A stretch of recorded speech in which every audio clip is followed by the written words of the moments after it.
What's going on, everybody? Super Saiyan Paul here, back at it again. Today we're going to be talking about the new Dragon Ball Super episode that just dropped, episode 92, and my review and take on this episode.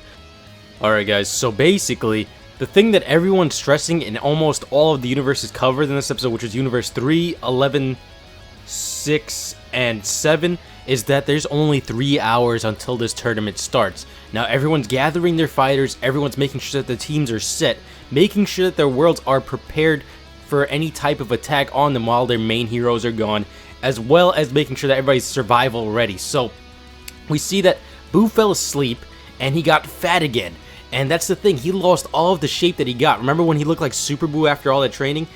It only takes 1 second of sleep for him to recover to become perfectly healthy, but when he falls asleep like this, he's gonna be asleep for 2 months. Now a lot of people are wondering, why don't you just take Boo and throw him into the hyperbolic time chamber? This way, like maybe a year or so will pass, or you don't even have to wait a year, just wait 2 months in real life time until that passes, then he'll wake up.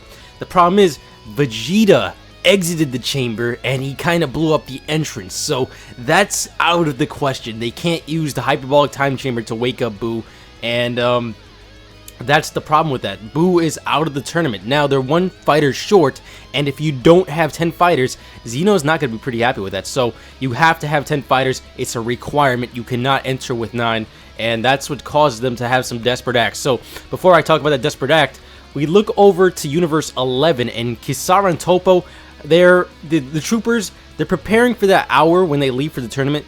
What exactly might happen on their planet? They're afraid of an attack or something like that, so it's kind of like the way Marvel and the other universes like DC, the way they work is like, you know how they have Young Justice or like a second squad of troopers? That's basically what's going to take over for that hour while they're gone at the tournament. So maybe we might see a threat that they might have to come back and fight. We don't really know because they're kind of stressing that. They really want to protect their universe. That's respectable and stuff like that, but that's Universe 11 for you.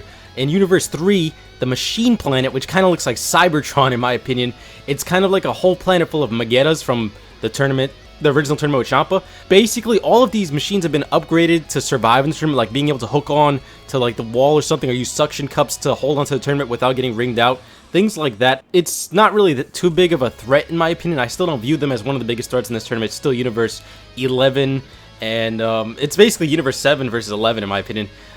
But 6 is where the other interesting part comes in, because we have 2 female Super Saiyans. Now these are where the wild cards are, because you also have Hit on that team as well. That's the only other universe that I think is going to get a really good center on the spotlight, because the characters are way more developed. We have Kale, Kaba, and Khalifa training together in a mountain area, and what happens is Kaba explains on how to go Super Saiyan to Khalifa, while Kale is hiding somewhere in the back listening to everything. And the way that they revealed you go Super Saiyan is that you gather your energy in like your back area. It's kind of similar to like Attack on Titan. When they pointed to this, I was like, what the? How in Attack on Titan you reside in the nape, the back of the neck. In here, you have to power up starting from your back, and then you have to control it, and then you end up becoming a Super Saiyan. So in the time span of a few minutes, Khalifa masters it, goes Super Saiyan, and while Kale observes all of this, they basically show off a little bit of her power and stuff like that, and they didn't have to get her super angry. It was just requiring that little bit of knowledge. So once Kale observes this, we know what she's gonna do with this, because we all know that she's the hidden warrior on this team. We know that she's female Broly and that she has some devastating power within her, and even though she seems all shy and quiet, in the next episode preview, they show her going into the female Broly form. So 2 Super Saiyans that are now female are going to be on this team, and it's going to be pretty epic. So that's that for Universe 6. Now back to Universe 7. Since Earth is down 1 fighter, they're desperate. They have 3 hours. They don't know who to go to.